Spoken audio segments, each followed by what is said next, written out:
Thank you all for joining us today for the wonderful webinar session. My name is Tom. I'm one of the directors at Connect Global Group. Very happy to have a great panel with us today. Before we sort of jump into the discussion, I'd like to take a quick moment to get the panelists to introduce themselves, a brief about why, what are they doing, and of course, what they bring to the webinar. Janaki, shall I start with you? Sure. Thanks, Tom. Hi, I'm Janaki. I head the technology practices here at Aspire and very closely work with the technology teams here as well as with our customers in driving their AI adoption as well as legacy modernization initiatives. Thank you. Thank you, Janaki. Jothi, do you want to go next? Hi, I'm Jothi. I head the AI-led software engineering practice at Aspire. I'm also a principal architect. Fantastic. Thank you, Jothi. Bruce, finally of you. Thank you. Hi, Bruce Guptill, co-founder and chief strategist of Addressable Markets, LLC.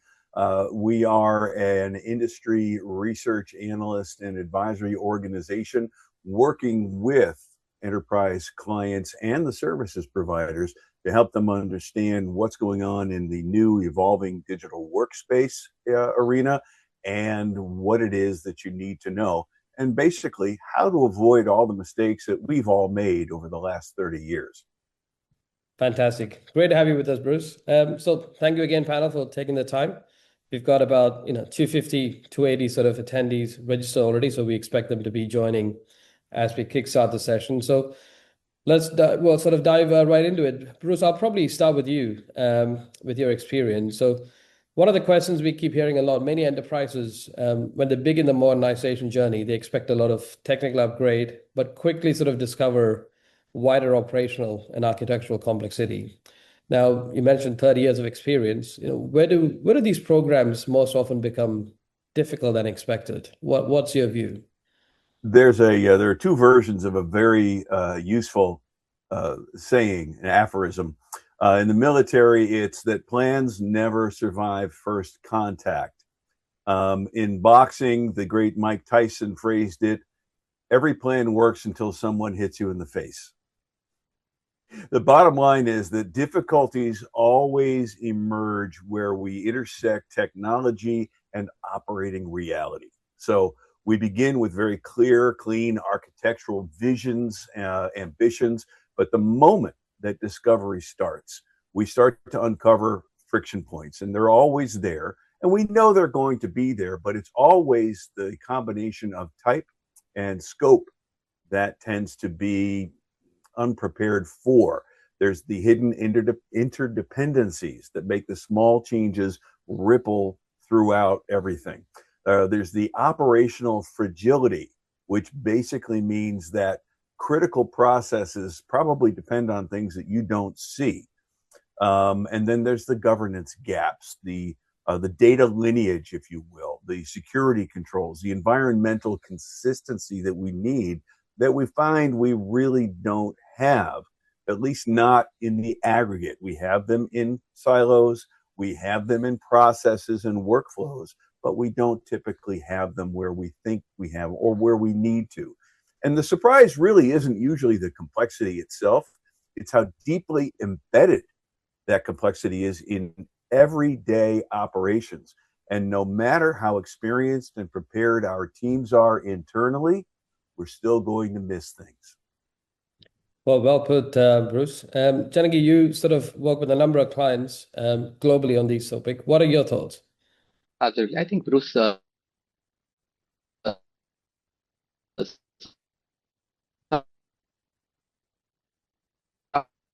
it up really well, right? So many organizations, as they get into their modernization, they are redesigning how their business itself is exploding. So in our experience in Aspire, the difficulty tends to show up in 4 key areas. One is the data reality versus the expectation, right? So usually these data related issues, they don't surface front, and it gets compounded as you go deeper into the project. So even simple migrations will lead you to identify that issues around duplicate data, inconsistencies, conflicting definitions of some of the core entities itself. So it's not just a challenge in moving the data, it's about how you reconcile it from a business standpoint. And secondly, the process inertia, I call it as, so organizations have built these processes around legacy system limitations, like manual approvals, workarounds, batch cycles. So these may no longer be relevant, but they are deeply embedded in how teams operate today. So it's not just modernizing the system, you're unwinding years of workaround and processes that are relying on these workarounds. And thirdly, the integration complexity itself. So enterprises don't operate a single platform. They rather operate an entire ecosystem comprising diversified set of systems. So a change in one core system can impact dozens of upstream and downstream integrations, some of which could be owned by partners, some undocumented, but all end up being business critical. And lastly is the business continuity. And core systems like billing, supply chain, or customer platforms, they really can't go down at any cost, right? So all of this modernization has to happen while the business is still running. So as we simply put it as, you're expected to change the engine while the plane is still in flight. So that's the level of complexity we are talking about. So in summation, the whole modernization shouldn't only be approached as a technology program. It should be looked at as a business transformation from day one. Perfect. Yeah, makes a lot of sense. I mean, that brings us to the next topic of the speed of modernization. Bruce, I'm going to come back to you. In your view, what are the most common root causes that sort of slows down modernization once the team begins uncovering, system interdependencies, customer extension, undocumented integrations, or even unclear data ownership? What are your views? It builds on what Janaki has already been talking about. It just keeps building, right? It's the decades of incremental customization. That's our first root cause. It's been incremental. It's probably been largely undocumented. And it's distorted a lot of what the original platforms, tools, and products have done or can do. And that distorts the entire architecture underneath everything. There's the integration sprawl. Everybody on this call is very familiar with how much gets integrated in different ways at different times. So we've got point-to-point interfaces. We still have batch jobs running underneath everything, I'm willing to bet. And then there's API layers that very few people have true visibility into. And they've grown organically. They've grown without documentation. They've been built and adapted as needed when needed to keep the business going.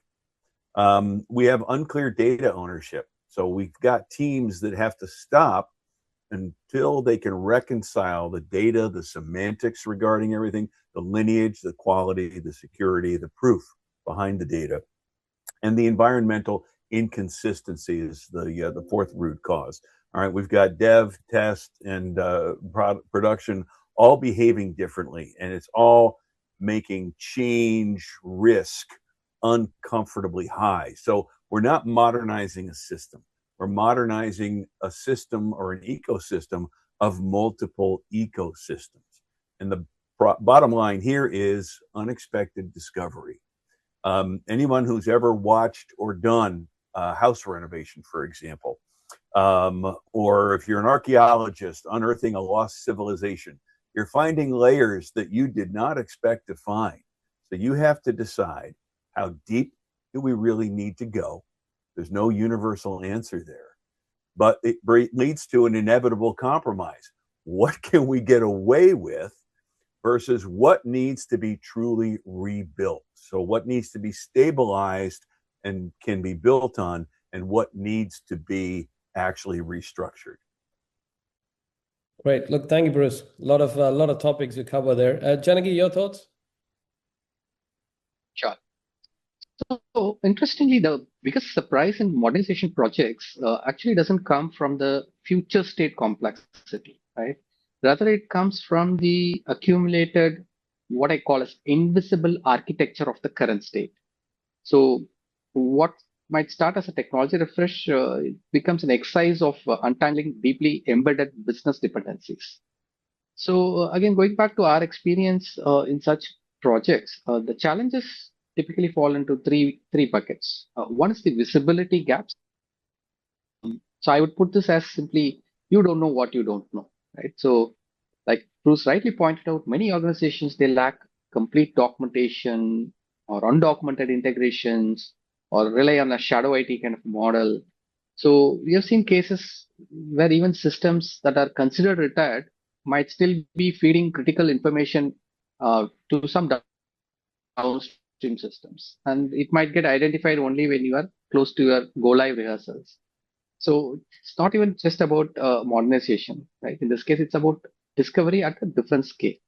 The second scenarios come under the legacy complexity. So here the case is, you know, the problem exists, but changing it is hard. So over time, these systems accumulate heavy customizations, technical debt, and very tight coupling with business processes. A typical example could be an ERP upgrade where a lot of workflows are customized, not because they add value today, but because they reflect how the business operated a year ago or long time back. So modernization becomes less about adopting new technology and about entangling what cannot be easily changed. The third one is about the organizational misalignment in terms of the data ownership itself. So one is figuring out the data and the underlying connectivity between them, but then overall governance of it, who owns which data part. So that also slows down a lot in terms of these projects. So in summary, modernization slows down not because the destination is unclear, because organizations are discovering their true starting point in real time as they get into the project. Well, very well put, Janaki. Bruce, I think that sort of nicely brings us to the next topic of value creation. I think it's fundamentally what everyone's focused on. So, what are your thoughts? Where can sort of experienced service partners create sort of most tangible value when helping enterprises identify sort of critical operations, reducing integration risk and clearly modernizing without disruption? I mean, what are your thoughts?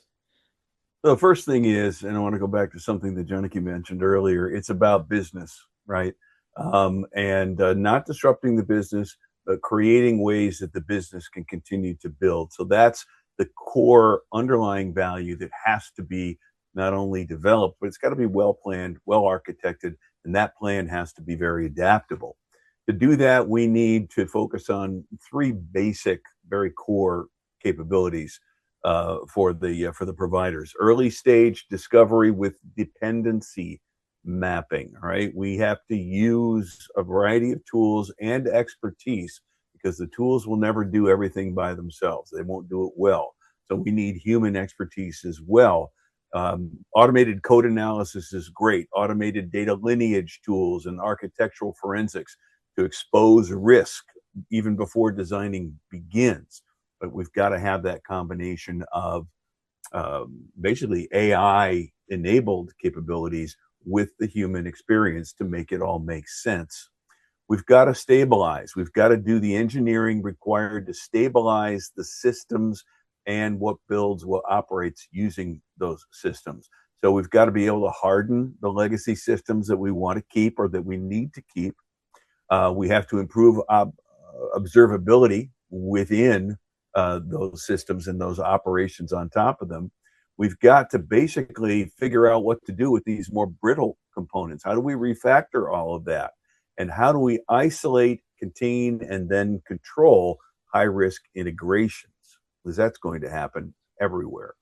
And the third place to develop value is really the combination of progressive modernization patterns and how we do the domain carve-outs, how we do API abstraction. What are the strongest approaches that reduce, let's call it the blast radius from everything that's going to explode when we start pushing all of these buttons? And we preserve the business continuity, all the operations, the ability of the organization to do business and to improve that. So it's not just technical.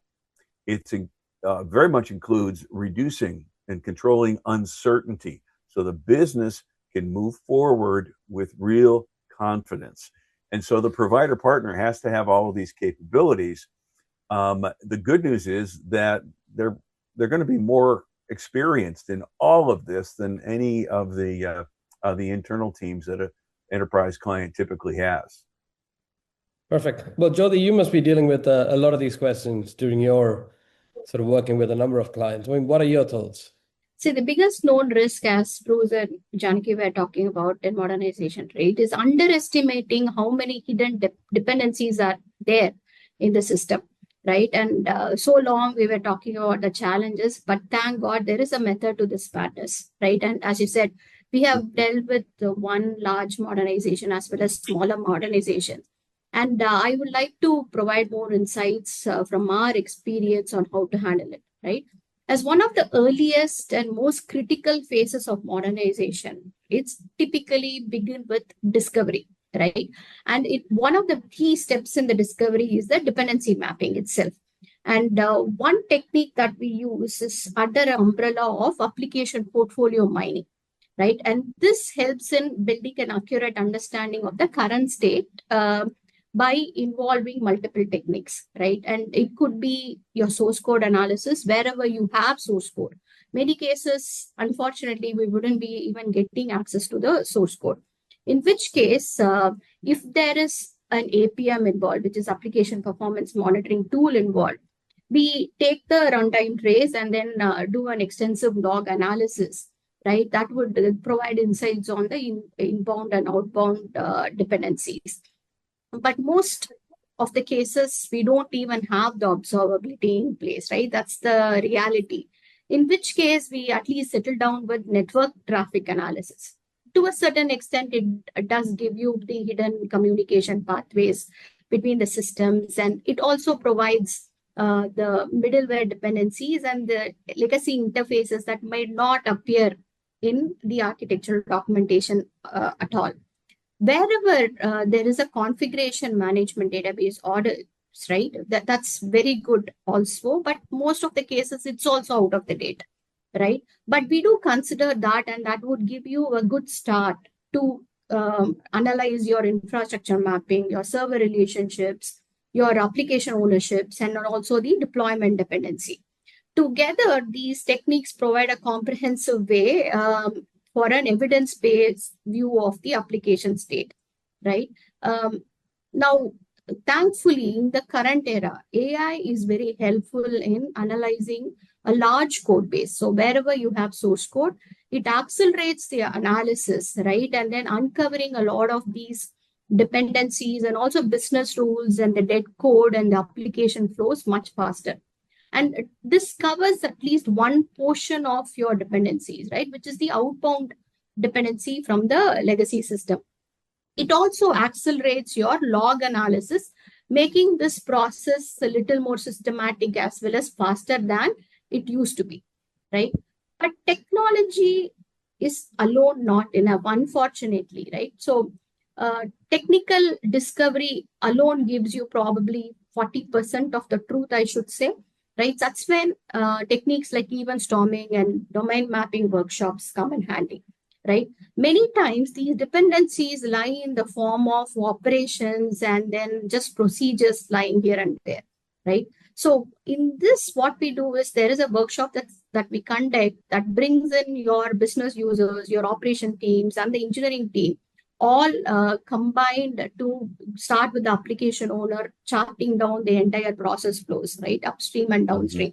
Now, this is again a very powerful tool because what is known within them, right, is a very important fact, right? So this together with whatever the technical analysis at least uncovers like 70% of what it is. The last but not the least is also the data lineage analysis, right? So we need to start from the beginning of the source of truth of the data, right? So for different system of records, where do they start? And then completely map out the transformations happening from system to system. That will very clearly unwind the blind spots, right? So we analyze the data pipelines, your store procedure, ETLs, etc., in order to achieve it. So a combination of all these three strengthen your dependency mapping and also the discovery of the dependency itself, right? So this is some of the success factors that we have had, right? Which is what I am highlighting. In addition to that, right? So once the dependencies are mapped, we also, like Bruce said, right? So we do not go for a big bang approach usually. So we untangle this piece by piece, going for a pragmatic modernization.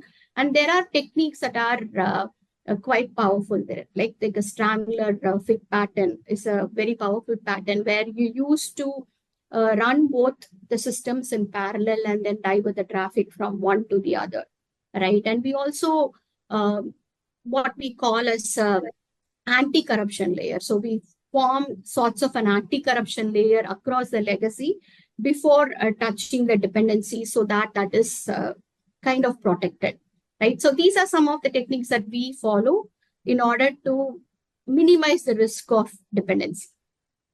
Well, thank you, Jothi. You covered a lot of topics there. I think that sort of, everything fundamentally comes down to the question of dealing with unexpected scenarios, right? That's part of the whole journey process. So Bruce, I'm going to come back to you. So, what is when an organization realize that the environment is either more sensitive or it's more interconnected than expected? How do they rethink in terms of, scoping, sequencing, and the risks to the program? And how can they make sure it remains sort of achievable from what they initially started with? So we're talking about rethinking three things here: scope, sequencing, and risk.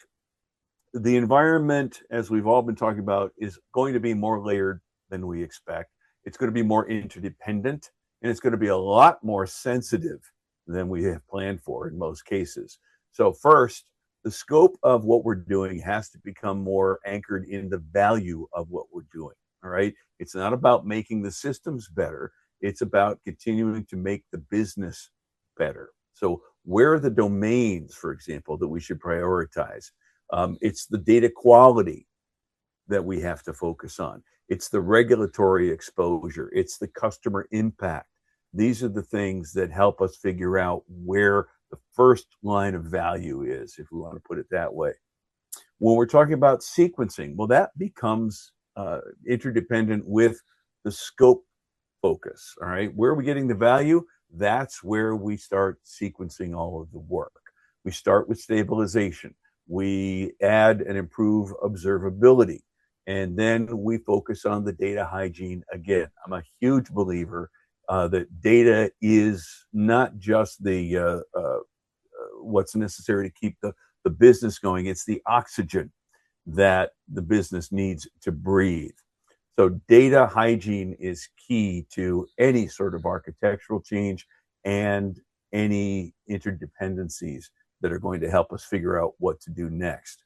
And then finally, the risk approach. The risk posture should be iterative, all right? Smaller, hopefully reversible increments with some clear rollback paths. So in other words, if we go this far and something bad happens, we have to be able to back up and then pick a slightly different direction or a different approach and try to go that far again.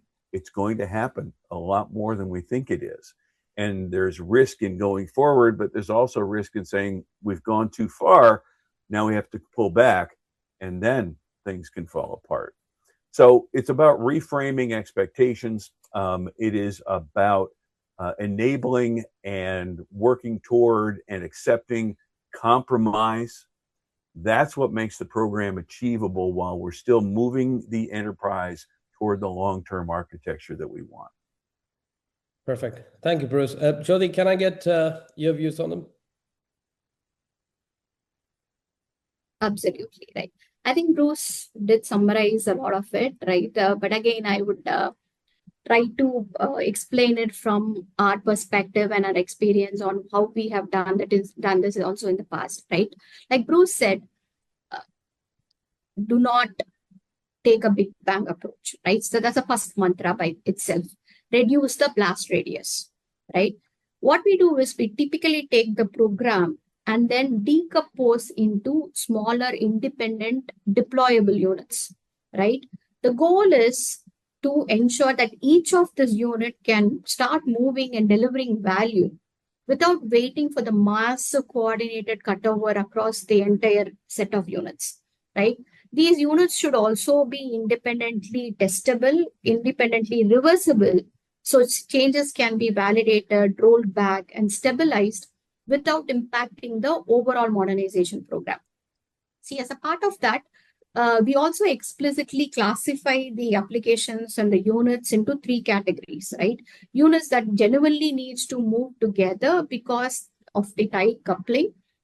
Units that can independently move with some adjustments, especially with adjusting the interface decoupling or the contract stabilization, etc. And units that are simply not worth touching now, right? Which can be modelized at a later point in time. We also need to remember a critical activity that we identify in the early on is something called a non-negotiable units, right? Typically, there is a 20% of units whose instability could completely bring down the system, right? It could halt the complete business operations. For those critical units, we ensure very strict operation controls during modernization. This includes rehearsal of stronger rollback readiness. You have multiple cutover rehearsals, right? That it is safe to roll it out. And we also have very clear production validation and observability for these so that any abnormal behavior can be detected earlier and then it can be corrected. So that's one key activity that we perform. Coming back to sequencing, right? Teams naturally prefer to sequence the easier ones first, right? But that's not always right. Now, there are pros and cons to it. I mean, taking the easier one earlier does validate your target state, right? So you can think of it as a beta modernization. But technically, delayed, highly interconnected units for a long time means that the organization continues to carry the weight and complexity of the legacy architecture much longer, right? So we typically sequence it based on the dependency patterns and interface stability rather than the ease of modernization, I would say, right? The other practices that we generally follow are also things like feature flags, traffic shadowing, dot launches, right? You introduce the feature, but then keep it hidden so that it is tested out by some beta customers before we even roll it out to a larger group. Now, all of these would minimize risk as much as possible, right? So these are the techniques that we generally follow. But regardless of that, right, as Bruce also said, we need to anticipate failures, right? And all of this needs to be a living artifact, and even the dependency maps and all the unknowns are live documents, right? So when we uncover new facts, we need to openly re-baseline the entire modernization plan and adjusting the scope and sequencing and timeline, and be prepared for this at any point in time in the modernization journey. And that is one key aspect that we need to keep in mind while starting the program itself. Perfect. Thank you, Jothi. I think that brings us very nicely to one of the fundamental questions around, costs, right? How do we get this signed off and obviously make it viable internally? So, Janaki, I'll probably come to you. So one of the questions that we hear a lot is, as modernization programs, they obviously compete with a lot of other business priorities, primarily for funding. How are organizations thinking about the cost case, and where can OPEX saving, for example, help create room for funding the transformation? It's a great question, by the way, because a lot of customers are going through this challenge of how do they balance funding for modernization at the same time be able to take care of things that needs to be running from an operation standpoint. So the key thing we are noticing is fundamentally it has changed in terms of how organizations are thinking about the cost case itself, right, for modernization. Earlier, it was positioned as a large upfront justified by some future benefits. Modernization now has to compete with multiple business priorities for the same funding. So instead, organizations are reframing the cost case in three different areas. Right? One is there is a shift from a cost justification to a value narrative, which means it's no longer enough to say, okay, this will reduce costs over time for me, right? So leaders are now asking, how does this initiative improve my business outcome? So the cost case is now directly connected to things like faster time to market or improved customer experience or operational agility. So it's basically positioned as a business enabler, not just as an IT expense. Secondly, they are breaking this whole transformation into smaller invest and prove cycles. So rather than committing to a large multi-year funding block, right? Organizations are funding modernization in an incremental fashion. And each phase is expected to demonstrate measurable value in some fashion through a cost optimization or efficiency gain, right? So this is required before the next tranche of funding can be released. So the whole cost case becomes dynamic and evidence driven.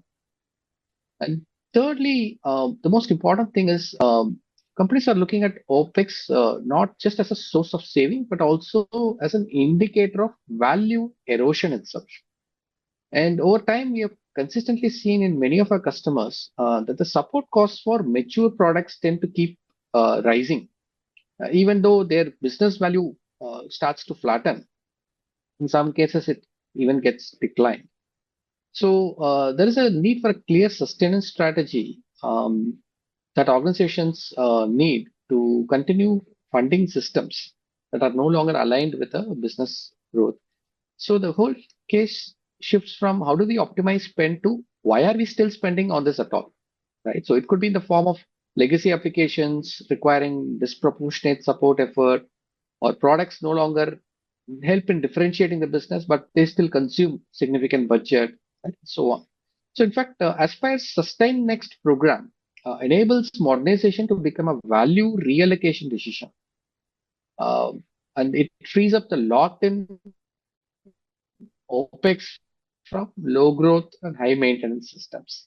And directly, it kind of helps towards redirecting these funds towards on projects that can help in future business outcomes.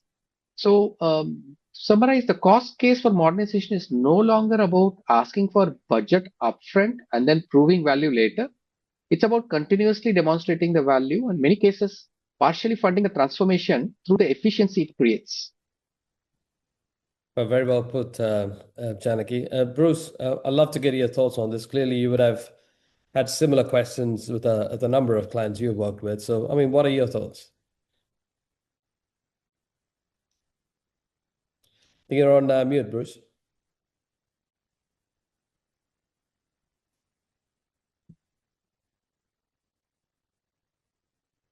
We are not repeated. Yeah. Let's stop there, but we can record once you're back. Yeah. How about now? Yeah, better. We are, you know, it's a good thing that I know people in this industry so I can keep things going. It's okay. All good. So you can start when you're ready. What both Jothi and Janaki were talking about is absolutely correct. And the fact that there are programs aimed at adapting what's going on and what the provider is doing to fit these changing cost models and changing business cases on the client side is terrific, because we've seen the beginnings. Actually, it's accelerated broadly. It's a full-blown trend of a shift from modernization as a cost improvement or as a cost center to modernization as a funding engine. And it's almost always, when it's done right, in this kind of incremental fashion. We've got, we put in optimized organizational capabilities. We put in optimized processes, and they build on the optimized technology, tools, systems, and stuff like that that we're bringing in. We automate. We consolidate environments. We rationalize our licensing structures, which is a big one. And we apply the increasingly capable cloud FinOps disciplines that make everything observable and then allow us to make the incremental changes that we need to. All of this frees up OpEx that can be redirected into transformation. The best business cases that we see are tying modernization to AI readiness, to improvements in real-time operations, and to regulatory or oversight resilience. And these three things today resonate far more with the CFO than the traditional cost takeout narratives. Perfect. Thank you, Bruce. I think we're about 40 minutes into our session. We can also keep going. But I'm mindful there's a lot of questions coming through the audience as well. So if it's okay, I think I'll pick a couple just to get your views on some of the questions. So let me see. So, one of the questions, I think it's a good one. Where do you typically see the biggest opportunity to reduce operational costs in legacy environments? And how can those opportunities be reinvested into future modernization, cloud, data, or AI initiatives? I think, Jothi, you can probably start with that with your background in AI. Absolutely, right. So I think Bruce and Janaki did sum it up, right? The existing legacy is a ticking time bomb, right? So there are a lot of maintenance overhead, the tech debts that have accumulated over years that actually increases the spend massively, right? There is also licensing cost that has to be there, and then which is also increasing year on year, right? There are vendor costs that are increasing year on year, right? Outrage recovery and operational troubleshooting itself is much more effort consuming and time consuming. So in a way, right, in my opinion, the CEOs know that the legacy platform modernization is in fact in the cards and they need to take it up, right? There was always a fear factor and the risk that was stopping them from doing the same, right? In the current AI era, what has been unlocked is the ability to mitigate those risks. Like what we were talking about, right? Undocumented requirements and undocumented dependencies, your data, everything is possible right now to be analyzed and assessed at a massive scale using AI, right? And also the ability to modernize it is also faster with the AI acceleration in place. Hence, when you do the ROI, when you cut down the cost of building your modern application, obviously it is justified, right? Hence, your newer target, when it is achievable with much lesser cost and effort than it was once upon a time, then that becomes a very clear value add and a compelling factor for CEOs to take the step ahead, right? So that is one key element that we are seeing in the industry, why the legacy modernization itself has opened up quite a lot, right? So we need to really thank AI for that, right? There is also one more element that everybody is looking for in the modernization journey, apart from increasing the technical quality, right? And the agility of the system to spin faster features. And even in some cases, right, some of the organizations have created new digital products and services, right? And then they have embedded a lot of AI-centric capabilities into the product, which has grown to their customer profile, right? So it just not is bringing down your cost, it has also started expanding that to a wider market for our customers, right? So the reinvestment of what has been saved from the legacy cost is now explored onto multiple different business areas itself, right? So that is the beauty of this AI era that we are witnessing. Great answers. Bruce, your thoughts? Love to hear your thoughts with the experience you have. Well, first I need to put out a disclaimer. Your mileage may vary. past performance is no guarantee of future results. There are basically 4 relatively consistent areas to build on what Jothi was saying. But more specifically, drilling down into tasks.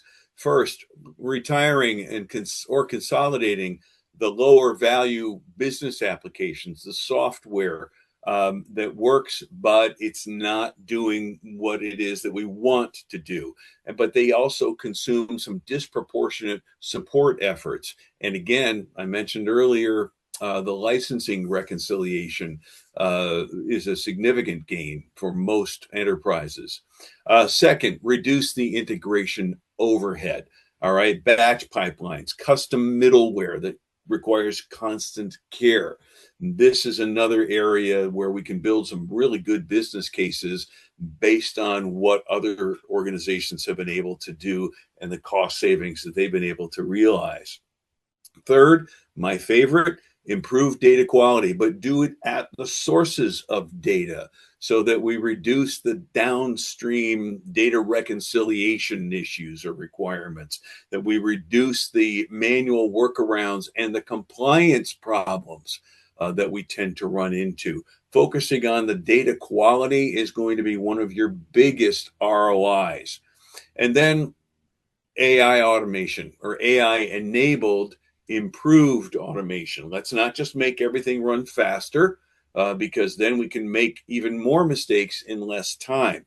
Let's make it run better. And from everything from provisioning to incident triage to service and support, accessing of information, make the operations run better through efficient and effective automation. We get cloud platforms, data foundations, optimized AI-driven operations out of all of this. This is going to accelerate not only the modernization, but it's going to enable us to get more from future budget cycles as well. Perfect. Thank you, Bruce. I think we can take one more question. I'm conscious of time, but because one good one as well. So how has the push towards AI, real-time decision-making, and advanced analytics changed the way organizations are prioritizing modernization? Janaki, can I come to you? Sure.